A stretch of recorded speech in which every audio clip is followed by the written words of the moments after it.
alamin wa bihi nasta'in ala umri dunya waddin.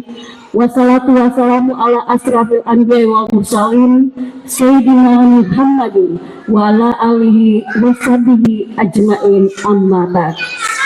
Puji syukur kita panjatkan kehadirat Allah Subhanahu wa taala karena atas limpahan rahmat dan hidayahnya jualah sehingga pada kesempatan yang penuh barokah ini kita masih dapat hadir bersama dalam rangka acara Halal Bihalal kerukunan keluarga Andre Gurita Kiai Haji Muhammad As'ad dengan tema sebarkan maaf, kuatkan silaturahmi dan sucikan hati untuk meraih kemenangan Idul Fitri. Dan melalui seluruh rangkaian acara kesempatan hari ini, untuk itu mari kita ikuti bersama pembacaan ayat suci Al-Quran yang akan dibawakan oleh Bapak Humaydi Ali. Kami persilahkan. Bismillahirrahmanirrahim.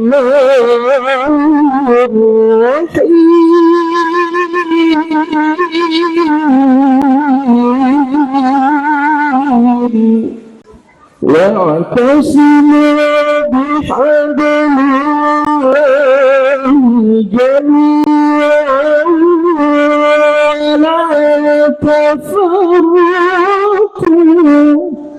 واذكروا نعمة الله عليكم واذكروا نعمة الله عليكم وكنتم أعداء فألف بين قلوبكم فأصبحتم بنعمته إخوانا وكنتم على شفا حفرة من النار فأنقذكم منها كذلك يبين الله لكم آياته لعلكم تهتدون. بسم الله الرحمن الرحيم.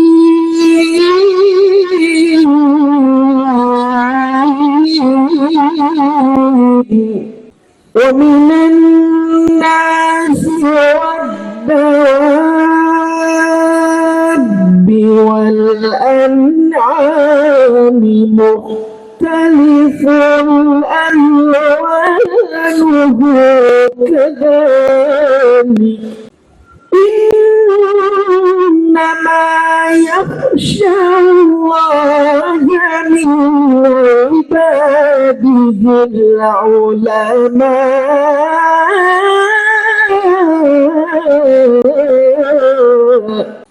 إن الله عزيز غفور.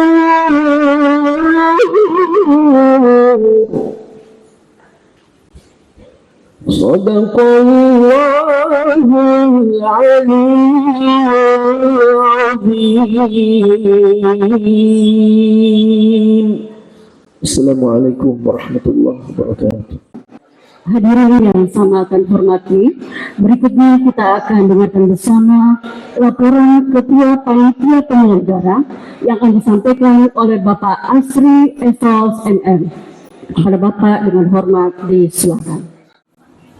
Alhamdulillah Rabbil Alamin. Pertama-tama mari kita memanjatkan puji dan syukur kehadirat Allah Subhanahu wa Ta'ala yang telah melimpahkan rahmah hidayah kurnianya, taufik dan nikmatnya yang tak pernah bisa kita hitung, sehingga pada pagi hari ini kita diberi kesehatan dan kesempatan untuk menghadiri acara halal bihalal kerukunan keluarga besar Andi Gurutta Kiai Haji Muhammad As'ad. Salawat salam kita haturkan kepada junjungan kita Rasulullah Muhammad SAW beserta keluarga, sahabat dan para pengikutnya. Bapak-bapak, ibu hadirin yang kami hormati, izinkan kami pada kesempatan ini yang berbahagia selaku panitia penyelenggara menyampaikan beberapa hal. 1. Dasar pelaksanaan rapat pembentukan panitia pelaksana halal bihalal pada hari Sabtu tanggal 7 Januari 2024. 2. Maksud dan tujuan adalah menjalin keakraban antara kerukunan keluarga dan pemerintah dan pondok pesantren Sulawesi Selatan. 3. Sumber dana adalah dana dari kerukunan keluarga Andi Gurutta Kiai Haji Muhammad As'ad dan pemerintah Kota Makassar. 4. Ucapan terima kasih kepada Bapak Wali Kota Makassar yang telah memberikan tempat dan fasilitas lainnya, dan terima kasih kepada seluruh pihak yang telah berpartisipasi dalam mendukung dan mensukseskan pelaksanaan kegiatan halal bihalal ini. 5. Ucapan terima kasih kepada Bapak Wali Kota Makassar atau yang mewakili, Bapak Bupati Wajo atau yang mewakili, Ketua Umum Pondok Pesantren Dia Sengkang atau yang mewakili, Ketua Umum DPP Kakas, Ketua MUI Kota Makassar, serta kerukunan keluarga besar Andi Gurutta Kiai Haji Muhammad As'ad beserta undangan lainnya yang telah meluangkan waktunya untuk hadir dalam acara halal bihalal ini. 6. Serta ucapan terima kasih seluruh panitia yang telah membantu pelaksanaan dan mensukseskan acara halal bihalal ini.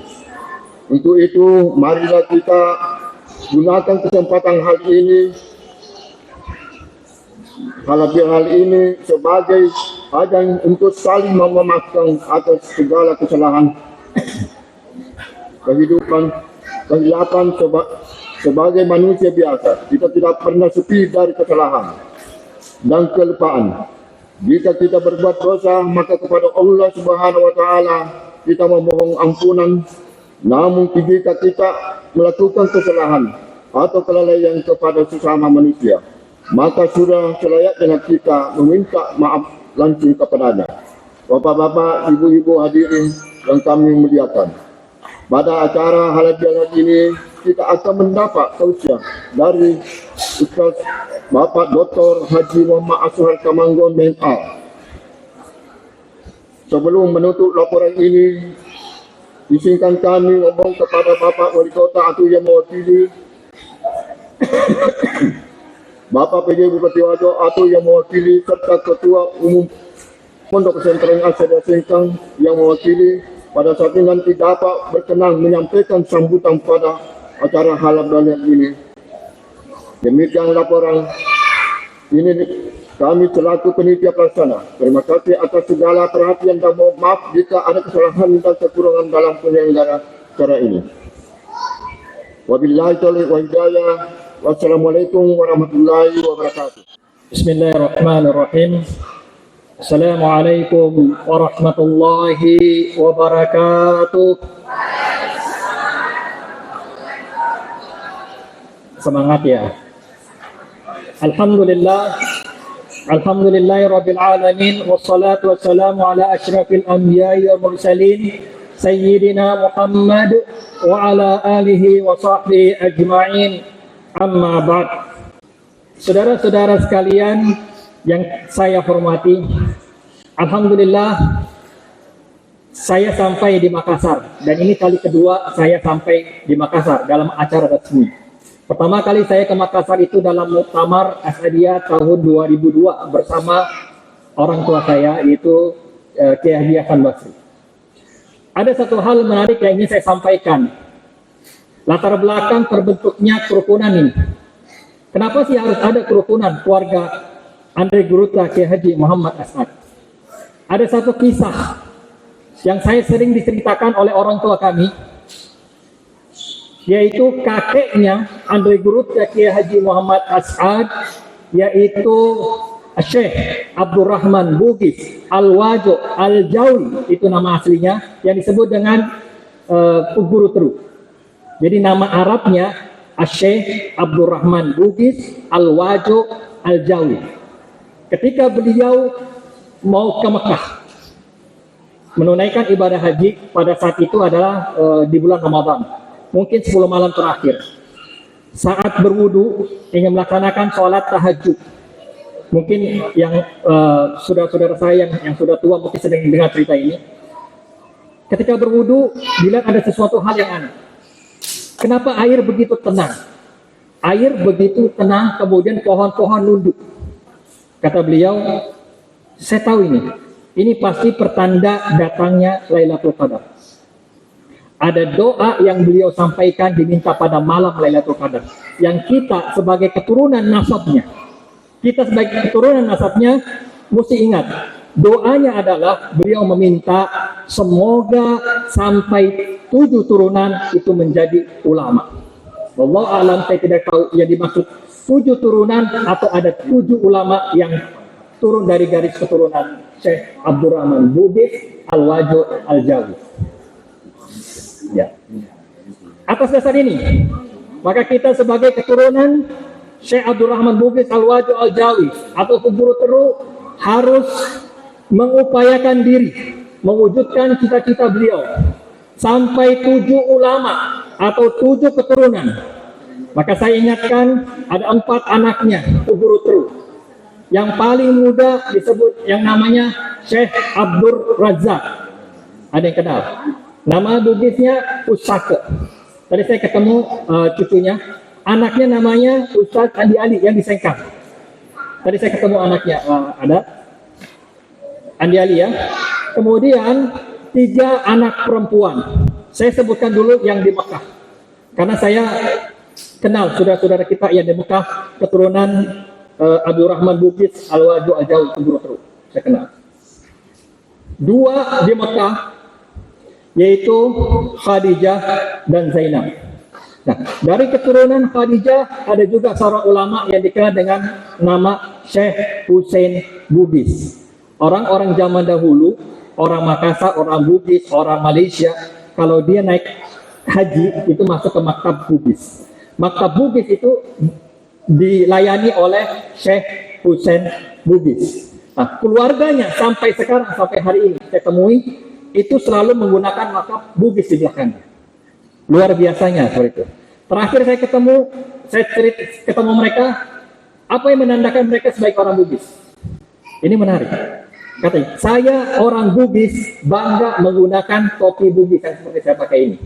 Jadi di Mekah itu dia mengisytiharkan, dia memasukkan namanya, saya orang Bugis menggunakan topi Haji Bugis. Nah disebut kalau kita pergi ke Mekah, sebut namanya beli topi Bugis, ini topi yang seperti yang saya pakai ini hari ini. Ini namanya topi Bugis. Kita orang Bugis pakai peci, bukan pakai topi Bugis. Ya. Jadi kalau dia pakai begini, ini dikeluarin. Ini menandakan saya orang Bugis. Nah itu ada Syekh Hussein Bugis. Kemudian ini dari keluarga Khadijah dan Zainab. Nah, di manakah Kiai Haji Muhammad As'ad? Kiai Haji Muhammad As'ad lahir dari keturunan Salehah. Anaknya Guru Teru, perempuan namanya Salehah. Dia menikah dengan salah satu ulama namanya Syekh Abdur Rashid. Saya ulangi, namanya Syekh Abdur Rashid. Lahirlah yang ke Indonesia ada 2 orang. Yang pertama Kiai Haji Muhammad As'ad yang kita dan ini adalah keturunannya. Kemudian Pung Haji Siti Zain. Dari Kiai Haji Muhammad As'ad ada kita semua. Dari Pung Haji Zain anaknya 2. Hasan Basri, bapak saya, yang menjadi kiai di Tanjung Priuk, bagi ulama di Tanjung Priuk. Kemudian Salehah di Makassar juga, dia punya anak namanya Haji Ali Karim. Ada yang kenal Haji Ali Karim? Nah, Haji Ali Karim adalah salah satu pimpinan pondok As'adiyah yang dipimpin langsung di Kalimantan, namanya Haji Ali Karim. Salah satu di semua pondok pesantren As'adiyah, hanya beliau yang memimpin pondok pesantren As'adiyah. Mungkin Bapak Wakil Ketua nanti bisa mengkonfirmasi kebenarannya. Dan itu dia. Yang menarik, saya ingin sampaikan apa yang harus kita lakukan sebagai cucunya Pung Haji Sade. Kenapa begitu menariknya Andre Gurta Kiai Haji Muhammad As'ad? Saya sering diceritakan, Pung Haji Sade itu 7 tahun sudah hafal Quran. 7 tahun sudah hafal mutkin. Dia bukan hafal Quran, disebut hafal Quran, dia kamil. Dia hafal kamil semuanya. Hafal Quran 30 juz dengan level mutkin. Sampai-sampai beliau umur 14 tahun itu diangkat menjadi imam di Mekah, bukan di Masjidil Haram, imam di Mekah. Nah, kemudian dia pulang ke Indonesia untuk menyebarkan agama Islam di Sengkang, mendirikan Madrasah Arabia Islamiyah yang kemudian menjadi As-Adiyah. Inilah asal mulanya. Nah, atas dasar ini, saya, Pak Asri dan keluarga-keluarga semua mendirikan kerukunan keluarga Andre Gurta Kiai Haji Muhammad As'ad. Untuk apa? Untuk mencari bibit-bibit ulama untuk mewujudkan keluarga kita sampai 7, wallahu alam, saya tidak tahu 7 turunan atau sampai ada 7 ulama. Syaratnya ada 2 yang harus kita tanamkan kepada anak-anak cucu kita. 2 hal yang harus tidak dilupakan oleh para keturunan Andre Gurta Kiai Haji Muhammad As'ad. Yang satu, hafizul Quran. Pastikan anak-anak kita itu semua hafizul Quran. Tidak peduli Anda dokter, tidak peduli Anda ahli hukum, tidak peduli, tapi hafizul Quran. Tidak harus mungkin, tapi di dalam dadanya ada Al-Quran yang dihafalkan untuk menjaga kebanggaan atau menjaga warisan orang tua kita, itu harus hafizul Quran. Yang kedua ini penting ini. Yang kedua, untuk menjalin silaturahmi. Ini bahasanya berat buat keluarga pengaji saja kayak gitu. Yang kedua, harus bisa bahasa Arab. Bisa muaga bicara Arab. Karena saya juga ketika saya ke Saudi, ke Arab, ketemu saudara-saudara kita, itu ada sekitar 100 keluarga kita di sana. Sama seperti ini. Saya sampaikan, kalian itu keturunan Bugis, maka jangan sampai lupakan bahasa Bugis. Orang yang di sini orang Bugis, saya juga sampaikan, jangan sampai kamu lupakan bahasa Arab. Kenapa? Nanti kalau ketemu nggak bisa, ngomongnya nggak nyambung. Jadi saya baru pulang dari Saudi, bertemu halal bihalal dengan saudara yang di Arab. Sekarang saya ke Makassar untuk mempertemukan. Jadi saya ada di tengah. Dan PR saya sebagai ketua kerukunan itu berat. Mengajarkan hafiz Quran untuk para anak dan cucu keturunan. Kemudian mengupayakan mereka untuk bisa berbahasa Arab. Agar bisa berkomunikasi lanjut saudara kita yang di Mekah dan saudara kita yang di Bugis bisa bersambung. Nah, saya tutup dengan satu doa, Allahumma ja'al jama'na haza jam'an marhuma wa tafarruqana min ba'du tafarruqan maksuma. Wabillahi taufiq wal hidayah. Mohon maaf atas segala kekurangannya. Wassalamualaikum warahmatullahi wabarakatuh. Selanjutnya kita dengarkan bersama sambutan Ketua Umum Pondok Pesantren As-Adiyah Sengkang yang dalam hal ini diwakili oleh Wakil Ketua Umum Pondok Pesantren As-Adiyah Sengkang, Bapak Dr. Kiai Haji Muhyiddin Tahir SAG. Dengan hormat disilakan. Bismillahirrahmanirrahim. Alhamdulillahirabbil alamin. Wassalatu wassalamu ala asyrafil anbiya'i wal mursalin Sayyidina Muhammadin wa ala alihi wa sahbihi ajma'in. Saya menghafal pada Andre Gurta Jafar Hamzah. Andre Gurta Jafar Hamzah itu adalah alumni pertama hafal Al-Quran pada Andre Gurta. Disitulah kami menghafal Al-Quran. Ada Andre Gurta Amin Bakke. Nah, ini ada catatan dari beliau. Saya pernah menghadap ke beliau, Andre Gurta Amin Bakke. Menurut catatan beliau bahwa ketika Andre Gurta meninggal dunia, saya di kepalanya. Tapi dia sudah meninggal juga. Ada katanya yang disampaikan oleh Andre Gurta suatu pesan bahasa Arab, dan ini sudah tertulis di Lopong Koda. Ini saya terima langsung dari beliau. Ungkapannya adalah kun mukhlisan takun mukhlasan.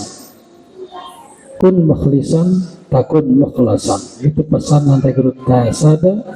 Saya terima dari murid langsungnya adalah Haji Gurta Amin Bakke.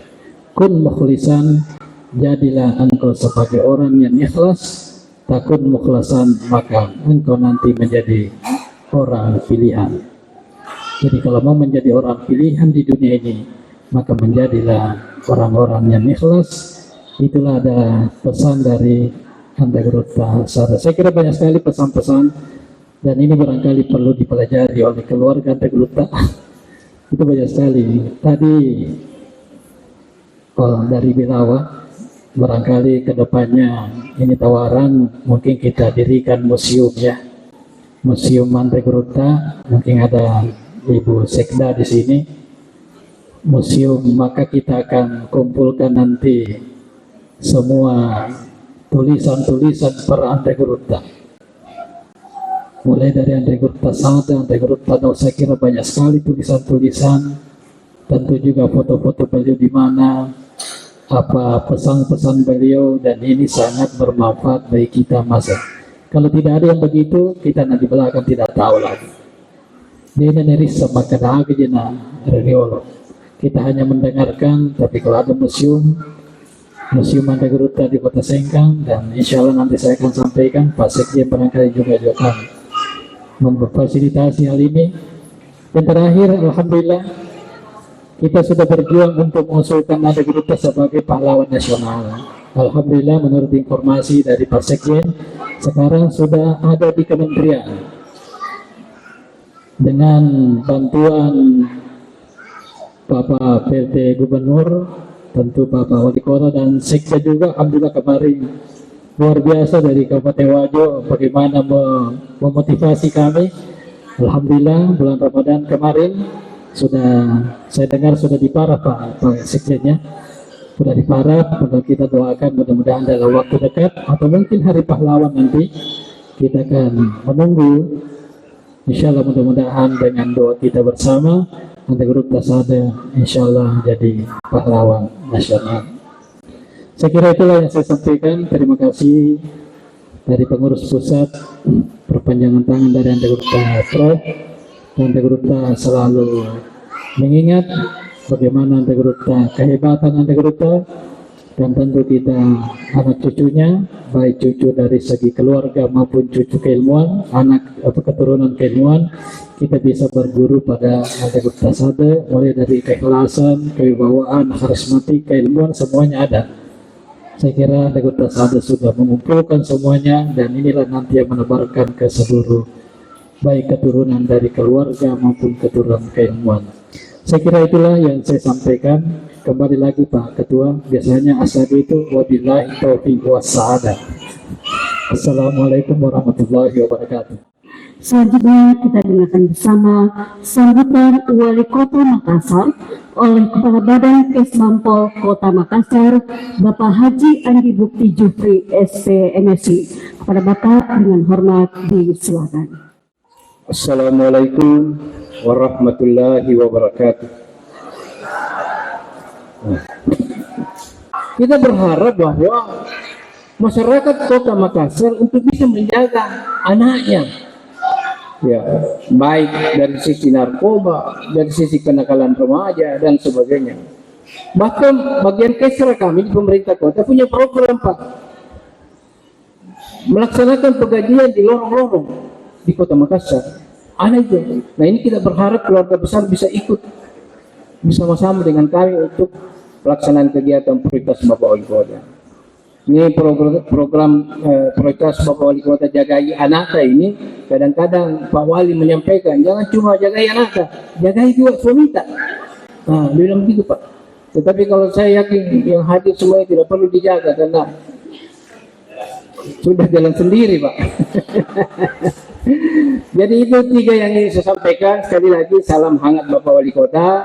Mari kita berhalal bilhalal. Saya kira ini momentum yang sangat tepat pasca Idul Fitri dan pasca pelaksanaan Pilpres yang tidak telah laksanakan.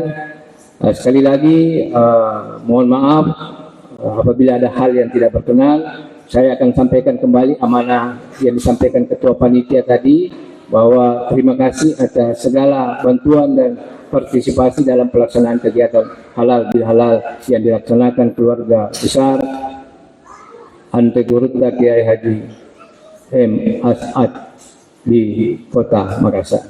Saya kira ini yang saya ingin sampaikan. Sekali lagi mohon maaf kalau ada hal yang kurang. Wabillahi taufiq wal hidayah. Wassalamualaikum warahmatullahi wabarakatuh. Bapak Ibu serta hadirin yang sama kami hormati, saatnya kita dengarkan bersama sambutan PJ Bupati Wajo yang akan disampaikan oleh Sekretaris Daerah Kabupaten Wajo, Ibu Insinyur Haja Armayani MSI. Kepada Ibu dengan hormat disilakan.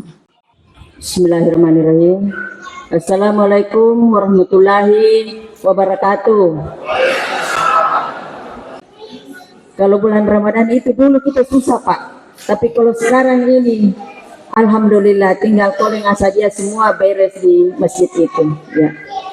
Sehingga apa tadi yang doa dari Andri Guruta ini untuk 7 turunan sudah buka 7 turunan, sudah beribu-ribu turunan yang yang menjadi penghafal dan lain-lain sebagainya dalam pengembangan agama Islam ini. Masya Allah, mudah-mudahan ke depan ini tetap kita berharap bahwa ini bisa semua, bukan saja Asadiyah, tetapi tentu kita juga dari pemerintah daerah mensupport hal ini.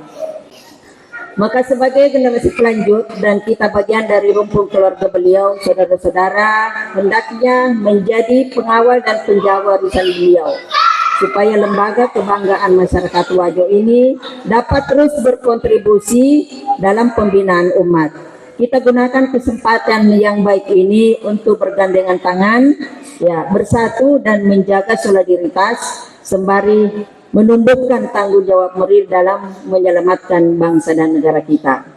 Tantangan ke depan di masa depan ini semakin banyak dan semakin berat, ya.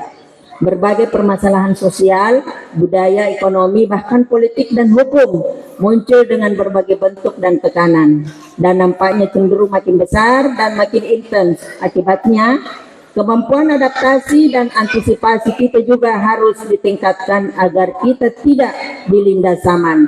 Di sini kolaborasi dan sinergi dari semua stakeholder pembangunan perlu betul-betul ditingkatkan pula. Kita harus menyiapkan diri sebaik mungkin untuk berhadapan dengan berbagai ketidakpastian. Ya, sekarang ini ketidakpastian ini, ya, yang pasti terjadi di mana-mana dan yang akan datang. Oleh karena itu, saya berharap agar kita semua siap memasuki masa tersebut. Hadirin sekalian yang berbahagia, mengakhiri sambutan ini perkenankan saya tadi sudah menyampaikan lagi permohonan maaf dari Bapak PJ Bupati Wajo yang berada di luar, dan mungkin untuk mempercepat juga pengusulan ini karena kebetulan Pak PJ kita memang orang Wajo tetapi sebenarnya orang kementerian. Dia orang, ya, salah satu direktur di kementerian, sehingga mungkin juga bisa dipakai untuk bagaimana ke depan ini supaya bisa lebih dipercepat pengusulan dari kepahlawanan nasional dari Guruta ini. Demikian yang saya sampaikan, semoga acara kita ini dapat mencapai tujuan dan menebar manfaat bagi kita semua. Sekian dan terima kasih. Wabillahi taufiq wasada. Wassalamualaikum warahmatullahi wabarakatuh. Bismillahirrahmanirrahim. Assalamualaikum warahmatullahi wabarakatuh.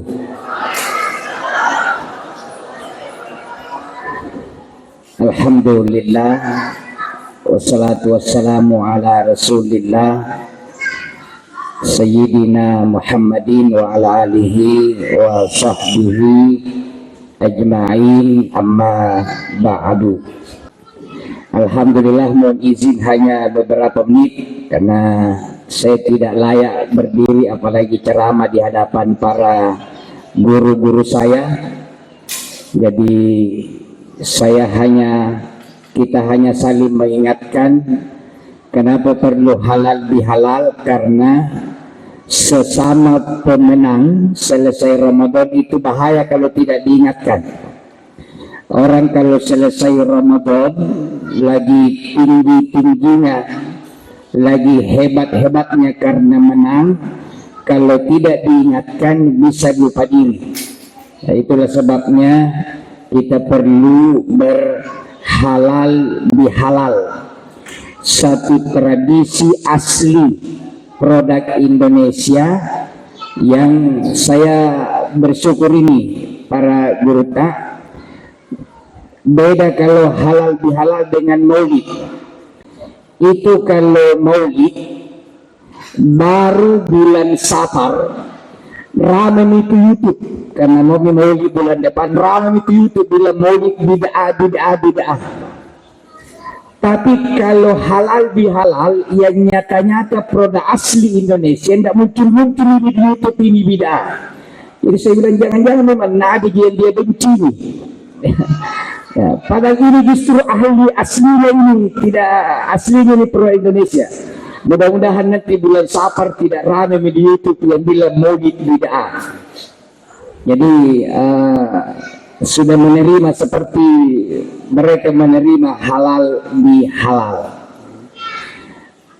Halal bihalal kita lakukan setelah melaksanakan amaliyah di dalam bulan Ramadan. Bulan Ramadan bulan yang sangat istimewa, Bapak Ibu. Pelakunya di Ramadan siapa yang melaksanakan ibadah di Ramadan dengan sempurna, dia akan mendapatkan derajat yang sangat tinggi, yaitu derajat takwa. Kama kutiba 'alal ladzina min qablikum la'allakum tattaqun. Dia akan mencapai derajat takwa. Kenapa saya bilang ini paling tinggi? Karena Allah yang bilang, inna akramakum indallahi atqakum. Gelar kedudukan yang paling terhormat sesungguhnya bukan jabatan tetapi takwa.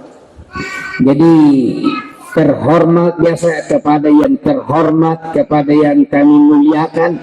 Ternyata takwa itu mahal, gelar terhormat itu mahal. Di Jakarta, saya kira kita baca ini di medsos, ada orang yang menghabiskan 100 miliar hanya untuk mendapatkan gelar terhormat. Itu pun gagal karena kalah suara sama caleg pusat yang lain. Ternyata 100 miliar itu ada sekjennya Nasdem. Itu 100 miliar. Tapi itu pun hanya jabatan terhormat selama 5 tahun. Kalau di Makassar saya dengar itu 250.000 satu suara untuk dapat gelar terhormat selama 5 tahun di Petarani Ujung. Jadi ternyata gelar terhormat ini sangat mahal. Allah bilang inna akramakum indallahi atqakum, yang terhormat di sisi Allah, yang termulia di sisi Allah adalah yang bertakwa. Dan kalau kita jalani Ramadan kemarin dengan baik, maka insya Allah kita sudah lebih mahal daripada 100 miliar. Jadi saya berdiri di hadapan manusia-manusia miliarder semua dalam pandangan Al-Quran. Itu pesan pertama. Maka saya mengajak, mari kita menjaga nilai-nilai Ramadan. Mari kita menjaga nilai-nilai Ramadan. Bertahan sampai 11 bulan sesudah Ramadan. Jadi Ramadan ini harus mewarnai kehidupan kita. Maka kebiasaan-kebiasaan yang kita lakukan di Ramadan harus terus kita lanjutkan setelah keluar dari bulan suci Ramadan. Selama Ramadan, Bapak Ibu, kita penuhi masjid dengan sholat berjamaah. Jadi selesai Ramadan, apalagi kita ini, mohon maaf para keturunan Guru Tasade ini, kita harus menjadi cermin, kita harus menjadi contoh bahwa kita harus menjadi obor di tengah-tengah masyarakat dimanapun kita berada. Jadi selesai Ramadan, teruskan kebiasaan sholat berjamaahnya, baik itu sholat yang besar suaranya, maghrib, isya, subuh, maupun yang kecil suaranya, duhur dan asar. Sekarang ini berjamaah ini kita dilambung kiri sama teman-teman yang lain.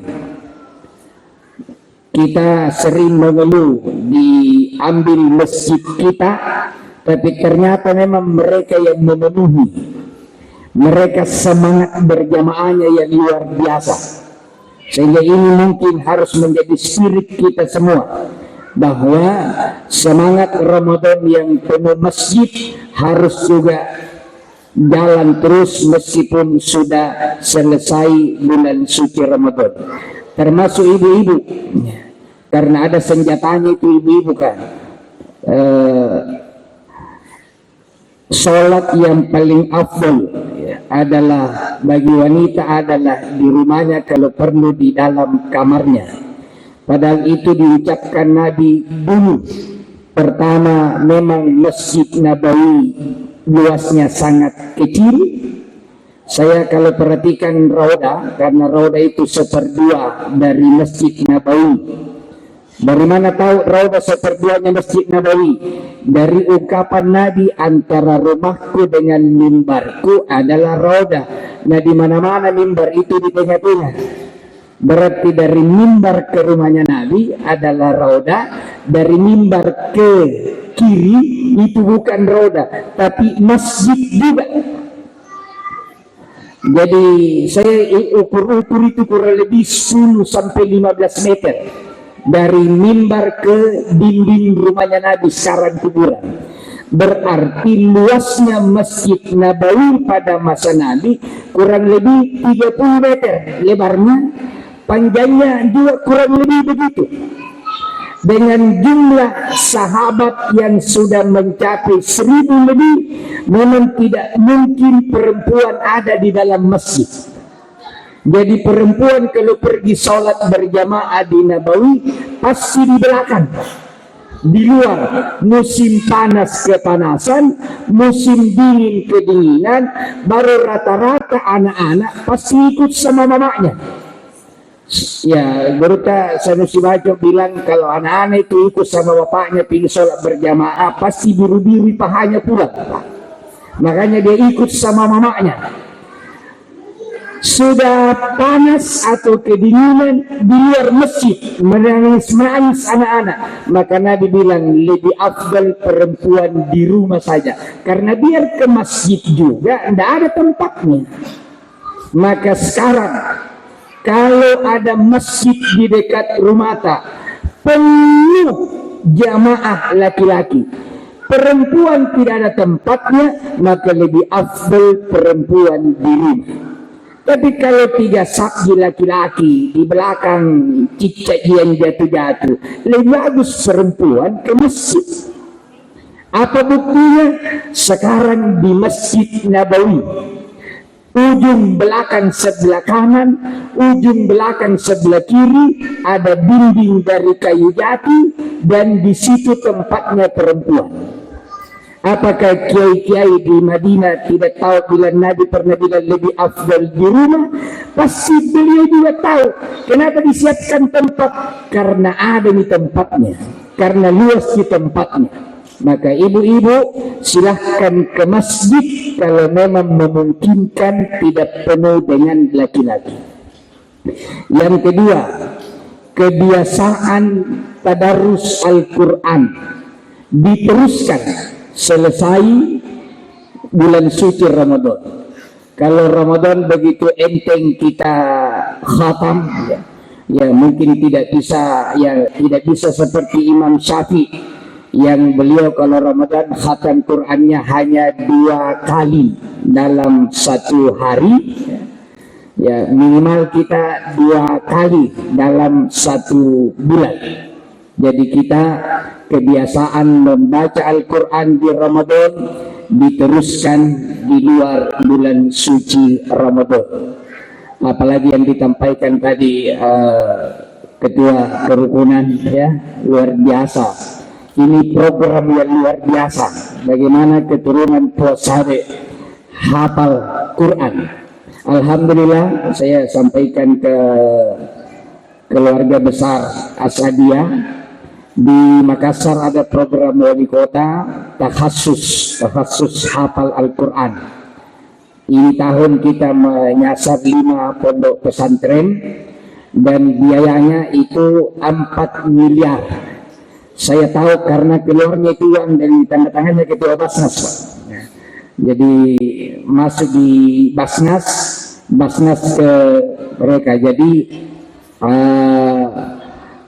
Imam Asim 1 miliar, ada 4 pesantren yang lain, ada Yasmin, ada Imam Malik, ada yang di Tol, di Gombara. Ini semua adalah upaya pemerintah kota bagaimana kita tidak kekurangan imam-imam masjid, terutama di bulan suci Ramadan. Jadi anak-anak itu kerjanya dia mondok menghafal saja, dan seluruh biayanya yang mestinya dia bayar untuk mondok menghafal itu ditanggung oleh pemerintah. Ya, dan mudah-mudahan tahun depan bertambah. Kalau tahun ini baru 5 dengan biaya 4M, mudah-mudahan tahun depan naik dan begitu seterusnya. Kemudian Bapak dan Ibu, selesai bulan suci Ramadan, selesai urusan kita lagi baik-baiknya dengan Allah, hubungan kita dengan Allah, masih ada yang mengganjal, yaitu hubungan dengan sesama manusia. Tema yang ada di atas ini, kita sebarkan maaf, kuatkan silaturahim, sucikan hati.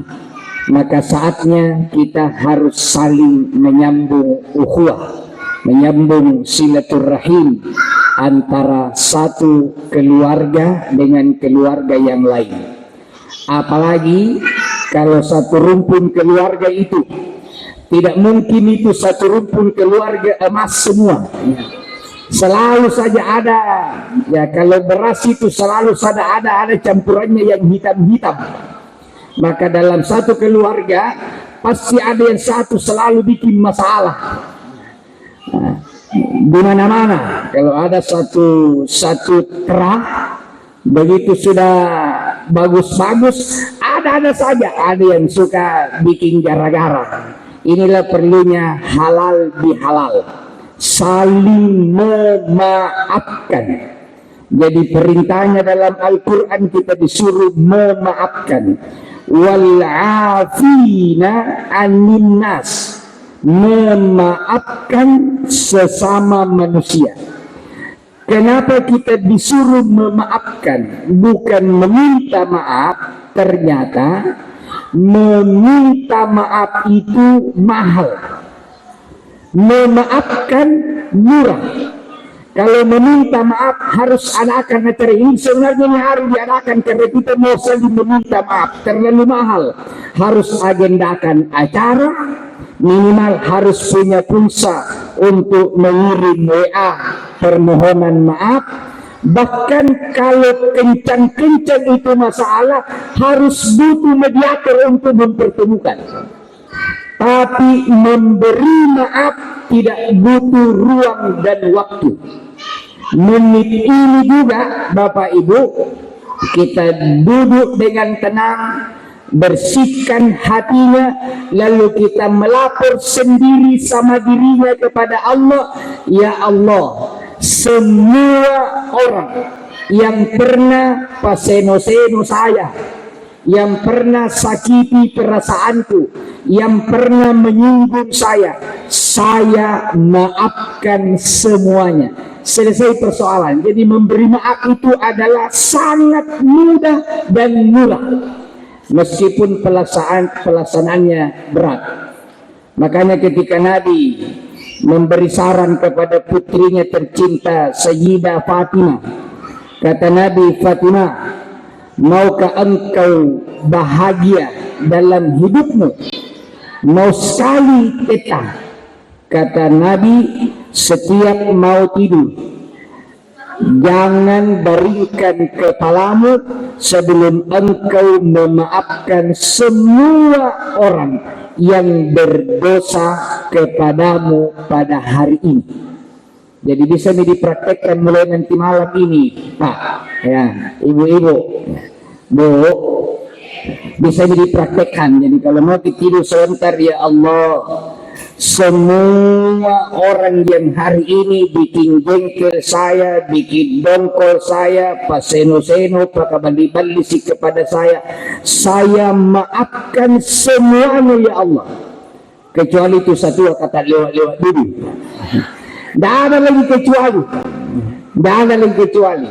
Jadi yang membuat kita ada jarak itu karena sulit memaafkan. Itulah sebabnya diperintah kita untuk memberi maaf. Jadi nanti Idul Fitri yang akan datang, bikin statusnya sudah beda dengan yang sekarang. Bikin gambar cantik-cantik, bikin spanduk, bikin flyer di WA, selamat Hari Raya Idul Fitri, mohon maaf lahir dan batin. Ini masih bersayap, sudah harus dirubah.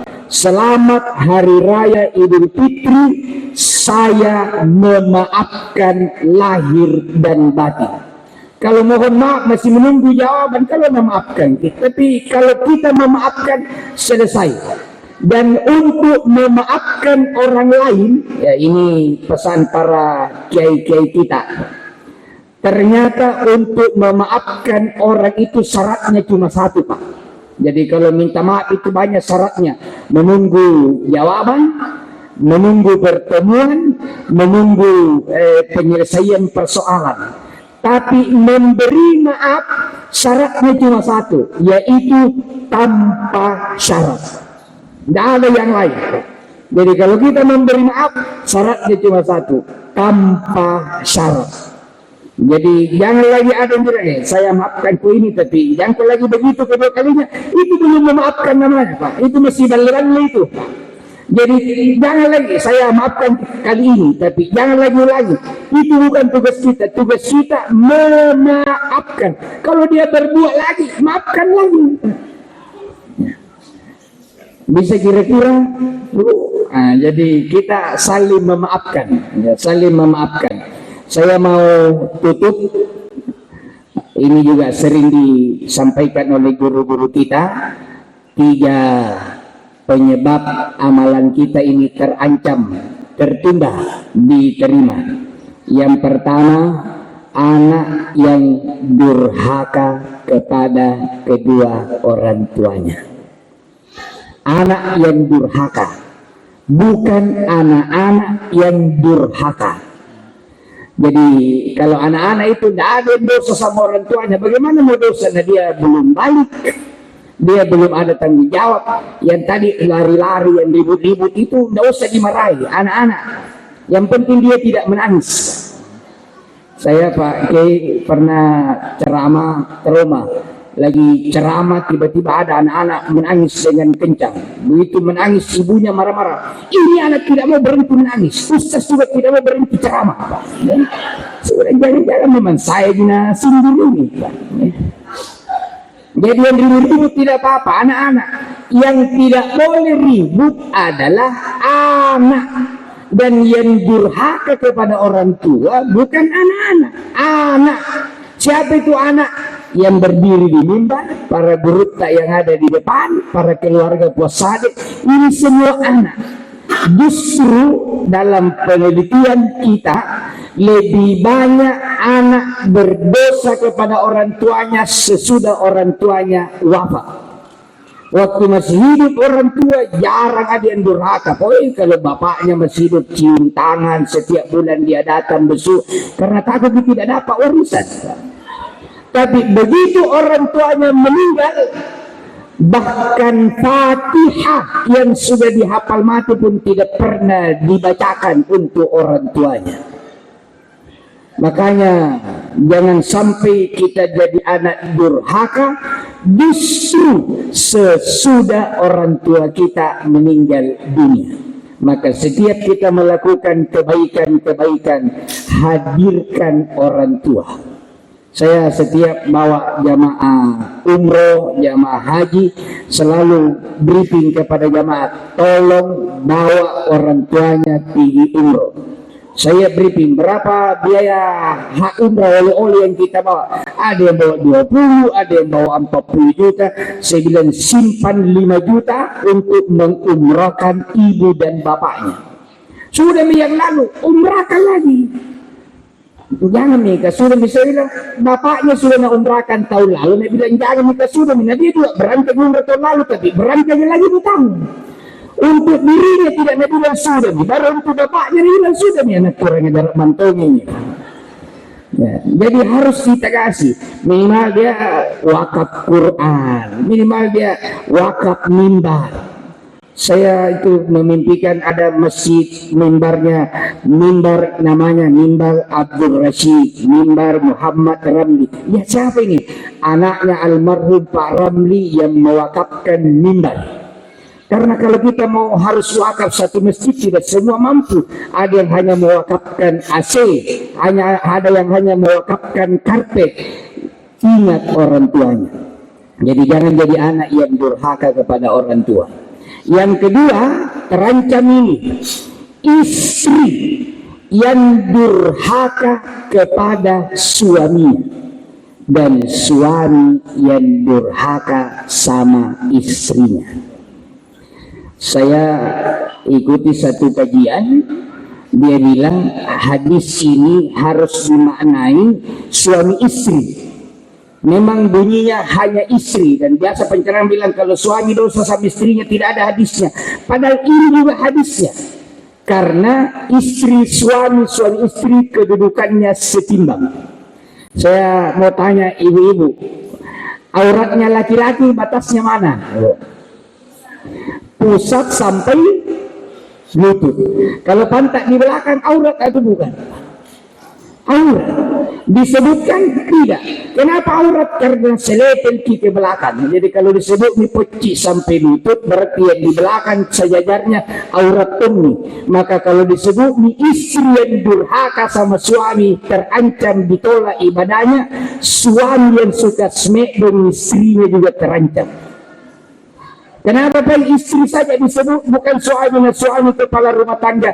Karena urusan dosa antara suami istri lebih besar peluangnya istri yang dosa daripada suami yang dosa. Lebih besar peluangnya. Saya tidak tahu apakah saya yang punya pengalaman atau tidak nih Pak Kiai. Saya belajar ceramah mulai karena saya ditakdirkan ini sekolah umum, jadi cuma tersesat jadi pendakwah, tersesat di jalan yang benar. Tapi dari SMP saya belajar ceramah sampai SMA 6 tahun, baru masuk di IAIN belajar lagi ceramah. Saya kuliah 91, sarjana 2000, 9 tahun, jadi sudah 16 tahun. 15 tahun belajar ceramah. S2 16 bulan 2 tahun. Jadi sudah 17 tahun. 17 tahun. Sekarang S3 2 tahun. 19 tahun. 19 tahun belajar ceramah. Nah kalau saya sudah berdiri ceramah 1 jam, kayak tidak tahu lagi mau bilang apa, habis bahan. Ada tetanggaku, istrinya tetanggaku, tidak pernah sekolah agama, tidak pernah belajar ceramah, tapi sering ku dengar itu 5 jam bicara tidak habis bahannya. Saya bilang di mana belajar ceramah ini? Mudah-mudahan keturunannya puasa tidak ada yang jaga ceramah 5 jam non-stop tidak habis bahannya. Itu kira-kira istri yang disebut. Karena istri lebih jago ceramah daripada suami kalau di rumah. Dah habis bahannya itu. Biar tempo dulu kalau marah, nah ingat lagi. Nah kita kadang-kadang lupa apa lagi yang saya mau ceramahkan kemarin. Tapi kalau perempuan daya ingatnya luar biasa. Makanya istri yang durhaka sama suami terancam. Begitu sebaliknya. Dan terakhir Muslim yang belum saling memaafkan antara satu dengan yang lain. Mudah-mudahan kita semua yang hadirin insya Allah sudah halal bihalal ya. Ya, halal bihalal kata penjelasan guru kita, salah satu ayatnya halal bihalal. Rabbi syrahli sadri wa yassir li amri wahlul 'uqdatam min lisani. Jadi terurai, terbuka semua yang terikat, yang kusut, maka kita berhalal bihalal menguraikan semua yang masih kusut, yang masih terbengkalai, sehingga kita pulang dari sini hati kita lapang, hati kita plong, dan insya Allah sudah saling memaafkan. Saya kira ini yang saya sampaikan. Kalau ada kata-kata saya dalam ceramah kasar, mohon dimaklumi, karena saya memang makhluk kasar, bukan makhluk halus. Billahi taufik was sa'adah. Kalau di Pompano sekarang ada billahi taufik was surur. Wallahul muwaffiq ila aqwamit thariq. Wassalamualaikum warahmatullahi wabarakatuh. Hadirin yang sama kami hormati, sebagai ungkapan rasa syukur atas terselenggaranya acara ini, untuk itu mari kita ikuti doa bersama yang akan dipimpin oleh Ketua Umum Majelis Ulama Indonesia Kota Makassar, Bapak Dr. Kiai Haji Baharudin HSMA. Bismillahirrahmanirrahim. Assalamualaikum warahmatullahi wabarakatuh. Mari kita berdoa bersama. Kita menundukkan kepala, mengikhlaskan niat, bermohon kepada Allah semoga apa yang kita lakukan pada pagi hari ini mendapatkan kebersamaan dari Allah Subhanahu wa taala. A'udzubillahi minasyaitonir rajim. Bismillahirrahmanirrahim. Alhamdulillahirabbil alamin. Wassalatu wassalamu ala Rasulillah Muhammad wa ala alihi wa sahbihi ajma'in.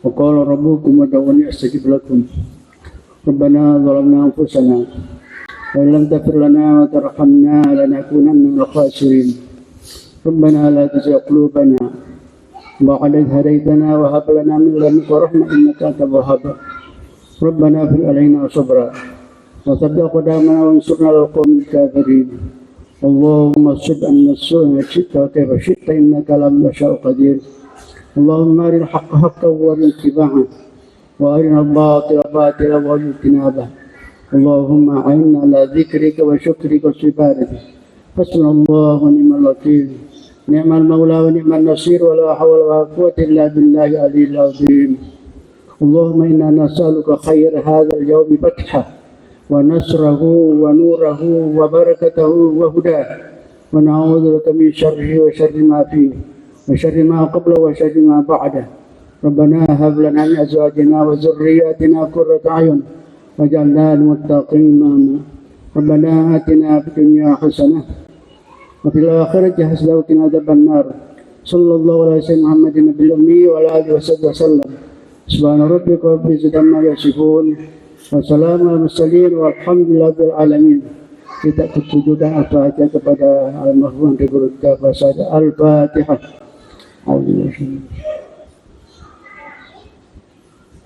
Allahul muwaffiq ila aqwamit thariq. Billahi taufiq was sa'adah. Wassalamualaikum warahmatullahi wabarakatuh. Bismillahirrahmanirrahim. Assalamualaikum warahmatullahi taala wabarakatuh. Alhamdulillah, kami ucapkan sebagai Ketua Kerukunan Andre Gruta Kiai Haji Muhammad As'ad telah hadir para keluarga di hari ini. Sukses kita menyelenggarakan acara halal bihalal yang dihadiri para solusurang, saudara-saudara semua. Dengan ikhlas kita mohon maaf jika ada kekurangan atau kesalahan, mohon dimaafkan. Saya sebagai Ketua Kerukunan mengucapkan banyak-banyak terima kasih kepada para pihak, terutama kepada Wali Kota Makassar yang telah memfasilitasi acara kita pada hari ini. Insya Allah, Allah Subhanahu wa Ta'ala akan memberikan ganjaran yang besar untuk kita semua, para panitia, para pendukung acara, dan semua hal dan semua pihak yang membantu acara kegiatan pada hari ini. Kita doakan sama-sama semoga barakah anak guruta, ande guruta, pengaji sada terus terlimpah kepada kita juga semua, sehingga banyak-banyak ulama-ulama yang muncul atas karena berkahnya beliau, dan agama Islam semakin tersebar, dan ilmu beliau juga dapat kita praktekkan dalam kehidupan kita sehari-hari. Wabillahi taufiq wal hidayah. Wassalamualaikum warahmatullahi wabarakatuh. Alhamdulillah, saya selaku Ketua Panitia Kerukunan Keluarga Andi Gurta Halal Bihalal, bahwa dalam hal ini hari kita halal bihalal kerukunan. Kenapa diadakan? Karena segala hal-hal yang dosa-dosa masa lalu kita saling memaafkan. Seperti tadi yang diterangkan oleh penceramah. Yang kedua, alhamdulillah ini untuk mempererat hubungan kita silaturahmi dengan antara keluarga, dengan pemerintah, dengan pondok pesantren selatan. Kita mempererat hubungan kita. Kenapa? Bahwa dalam hal ini selama ini kita jarang melaksanakan hubungan antara pemerintah dengan pondok pesantren selatan. Insya Allah dalam hal yang akan datang kita juga melihat semua nanti pondok pesantren ada yang ada di selatan, karena merupakan pondok pesantren di selatan itu dari alumni dari Asadiyah. Yang kedua, banyak yang belajar di Andi Gurta Kiai Haji Muhammad SAW, termasuk ada 4 para kiai karismatik, yaitu Andi Gurta Kiai Haji Daud Ismail, Andi Gurta Kiai Haji Smartan, dan Andi Gurta Abdul Fabada, dan Andi Gurta Haji Abdurrahman Bendale. Semua itu kiai karismatik di selatan.